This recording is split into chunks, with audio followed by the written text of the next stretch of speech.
Sıradaki konuşmacımız OpenInfra Foundation Genel Müdürü Thierry Carrez olacak. Açık Altyapı Vakfı'nın genel müdürü olan Thierry Carrez, OpenStack projesinin başlangıcında yer almış bir sistem mühendisi olup hala kontrol ve sürüm yönetimine katkıda bulunmaktadır. Sosyoloji ve teknolojinin kesişimine kişisel bir ilgi duyan Thierry, dünya çapında çeşitli konferanslarda açık inovasyon ve açık kaynak hakkında konuşmalar yapmaktadır. Halen Açık Kaynak Girişimi Sekreteri ve aynı zamanda direktör olarak görev yapmaktadır. 2012 yılında Python Yazılım Vakfı üyesi olarak tanınmıştır. Çeşitli şirketlerde bilişim teknolojileri yöneticisi olarak çalışmıştır. Şimdi konuşmalarını yapmak üzere Thierry Carrez'i sahneye davet ediyorum.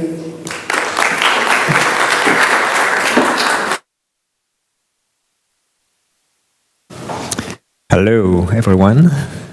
It's my pleasure to be here again in Istanbul for this event. It's my second time here, so I'm very glad that Hussein invited me again to come and present in this very nice environment. I'm very pleased to be back. So my name is Thierry Carrez. I am the general manager for the OpenInfra Foundation. I've started with more on the technical side. I've been involved with OpenStack since the beginning of the project, so 14 years now. It's been a really long time.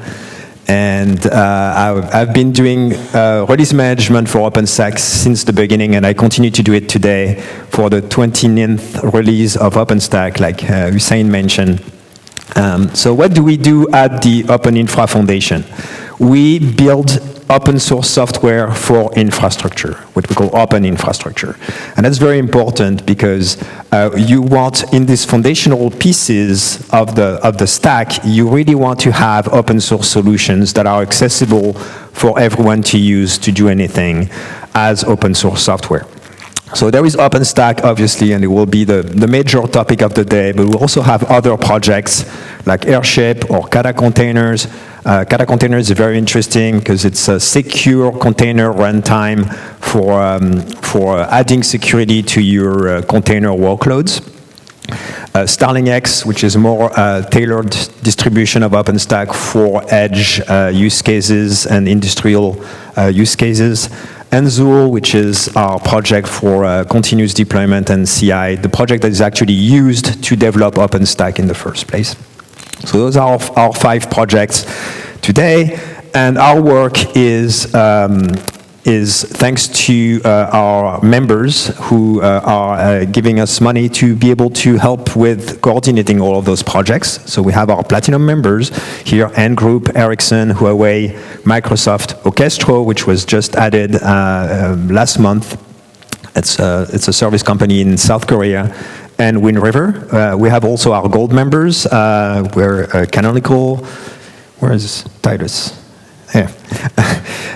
We have Deutsche Telekom, Niels here, and we have all of our silver members as well. And I want to thank CloudTech, Hussein's company, and Stack HPC for their support. Every bit helps, and it's great to see this very wide community aligning together to work on open source infrastructure software.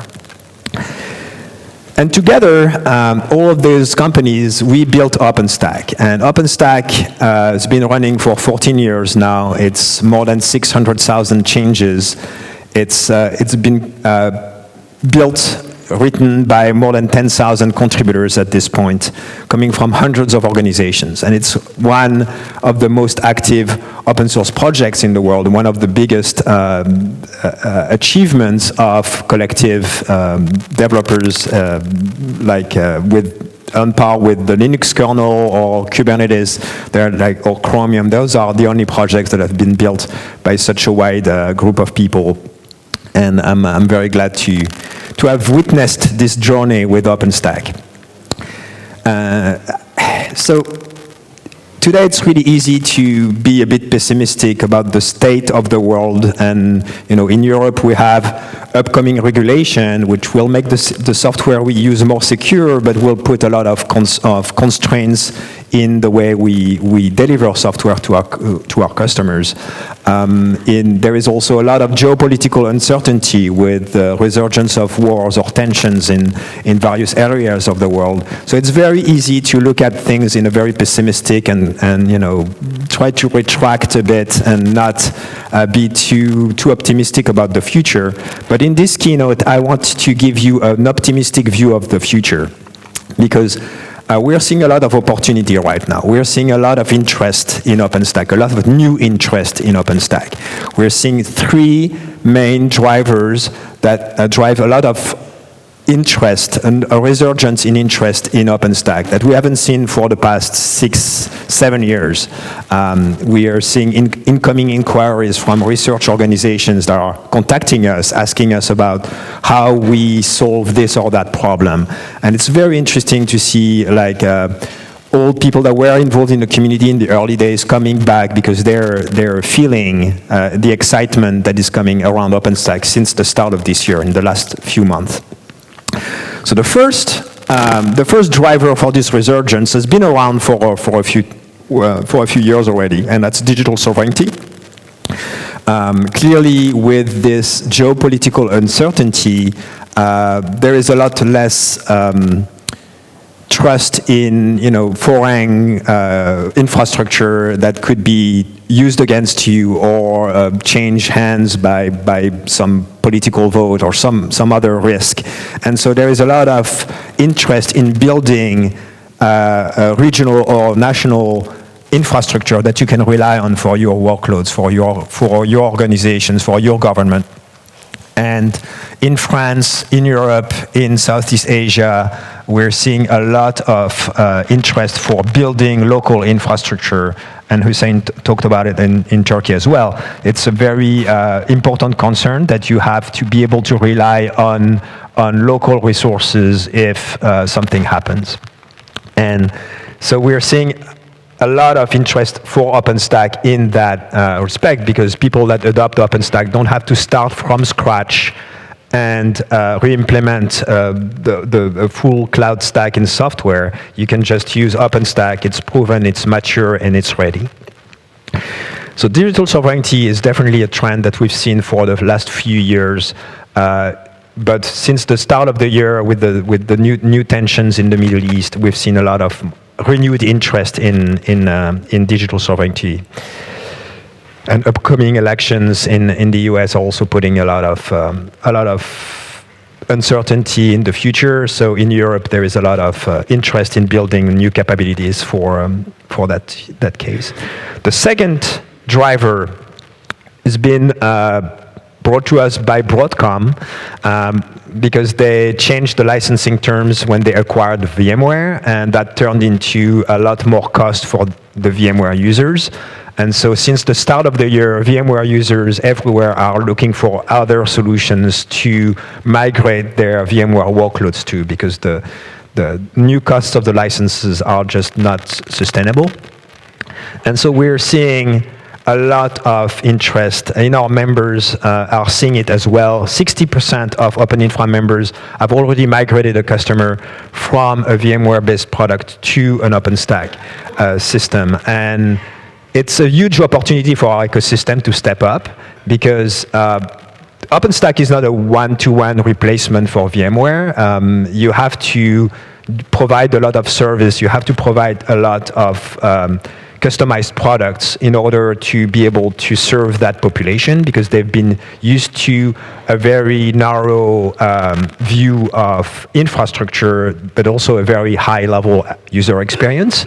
And so it's really an opportunity for our ecosystem to step up, because all those customers are on the market right now looking for solutions. And we're seeing a lot of interest in our members to build solutions, and there is a group forming at the OpenInfra Foundation to try to work together to explain how OpenStack can serve those use cases and help with that trend. The third driver is clearly, you've heard about it a lot, probably, artificial intelligence. So we're not going to talk about AI workloads or if AI is good or AI is bad, but one thing is pretty sure is AI is requiring a lot of new infrastructure. And it's really redefining cloud data center infrastructure. If we look at NVIDIA, Jensen Huang, the CEO of NVIDIA, explained that there was already $1 trillion investment in infrastructure, in accelerated infrastructure due to AI.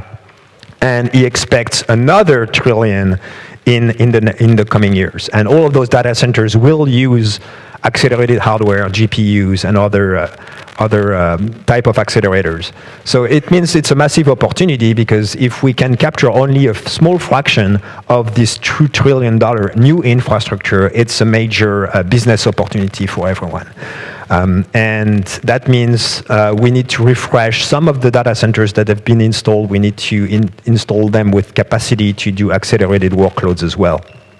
Because accelerated compute is at the heart of what AI is demanding right now. There is a lot of new need, and people can want to buy GPUs faster than they can be produced, which explains why NVIDIA is so successful on the stock market right now. And that means accelerated compute, but also storage.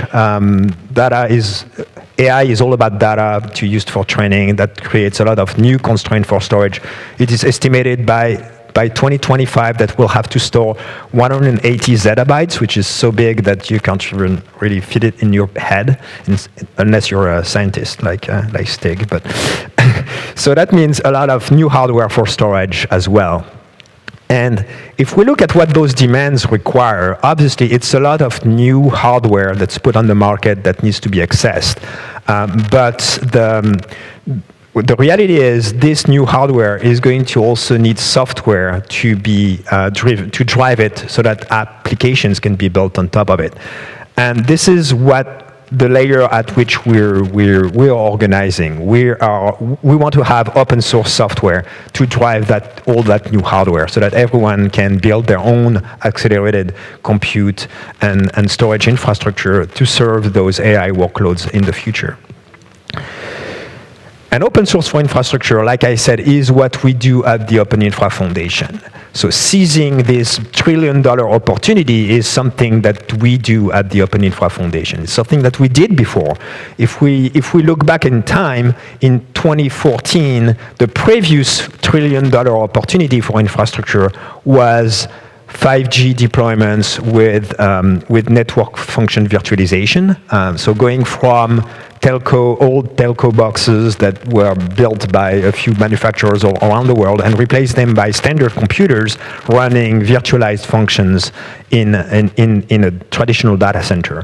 And back in 2014, Toby Ford, who was a vice president at AT&T, explained this opportunity to the OpenInfra, the OpenStack Summit back then, and explained the opportunity to have open source at the heart of this NFV revolution.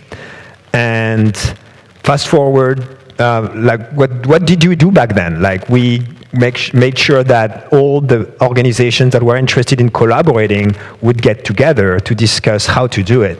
Then they would define gaps in the software that was not available at that time, that needed to be built.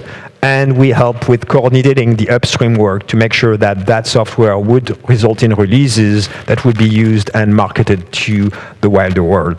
And that's what we do at the OpenInfra Foundation. In the end, today, 9 out of the 10 telcos, biggest telcos in the world, power their network using OpenStack. So we seized that opportunity. We saw it. There was a group that got together, built the software to solve it. And in the end, the result is that 9 out of the 10 the biggest telcos in the world are actually powering their workloads using OpenStack today. And how do we do that? We have a method that we call the 3 forces. We try to make sure that we balance our ecosystem so that it's healthy. And that means we need, obviously, developers to build the product and write the code. But you also need users to consume that code. Otherwise, the work that the developers are doing is not super interesting. Those users, in turn, trigger the need for an ecosystem of services and talent, and that ecosystem in turn can contribute back by hiring developers that will let you build the software. So it's a virtuous circle, and if you let out one of those forces, it's not really working. If you don't have users, what's the point? If you don't have an ecosystem, then nobody is paying the developers. If you don't have developers, you don't have code. So that means you need those three things. You need those three forces to be balanced, to be developed, and all of our activity as OpenInfra Foundation make sure that we are serving those three forces so that they're all successful. And on the AI stuff, we're not starting from scratch. And that's a very important thing. Like, a lot of people are just, pivoting to AI right now and saying, well, we're from now on, we'll be doing AI. When we say we want to build infrastructure for AI workloads, we are not starting from scratch. OpenStack was massively adopted for high-performance computing already, and that really lays the groundwork for it to be used in AI workloads. We have a recent news that the UK fastest supercomputer actually runs on OpenStack, and I think Stig is going to talk a lot more about the OpenStack defined supercomputer, and so I'm excited to see that. He's been working on this project, so if you're interested, go find him and talk to him. So that means today, if you build a very fast supercomputer, OpenStack is definitely one option to do it. We're also seeing that OpenStack is already on the AI infrastructure market. Next-gen Cloud, which is also based in the UK, I think, is building a GPU-specific cloud, and is actually one of the top 10 companies buying the most GPUs out of NVIDIA, which is a very competitive market. So you have to be ready to fight your way to be able to buy one of those. And they're one of the 10 cloud companies to buy GPUs right now. So OpenStack is also already there on this map. And if you want to build a new AI-based an infrastructure for AI workloads today, OpenStack is really a way to gain some time and be able to do it fast. And also already landed features in OpenStack to support AI workloads. There is this demo. I'm not sure we can click on it. Yeah, maybe. Here you go. So we introduced vGPU live migration.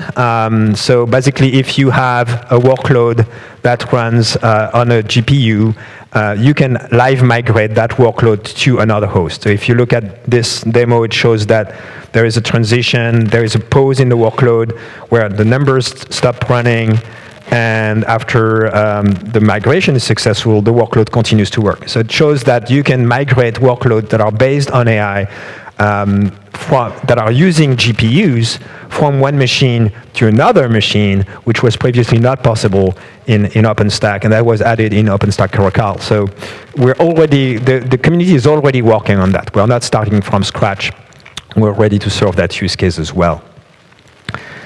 And so those three drivers, digital sovereignty needs, the VMware opportunity coming out of the Broadcom changes, and the new requirements that AI is driving on infrastructure, that really creates a lot of opportunity for a lot of different organizations. It's $1 trillion infrastructure market opportunity, and we think at the OpenInfra Foundation that we can help you, all of the organizations in the room, seize that opportunity. We have, and Hussein talked about it, we have a massive community of more than 100,000 community members all across the world in a lot of different countries. Those are users, those are developers, those are companies that are working on that, in that space.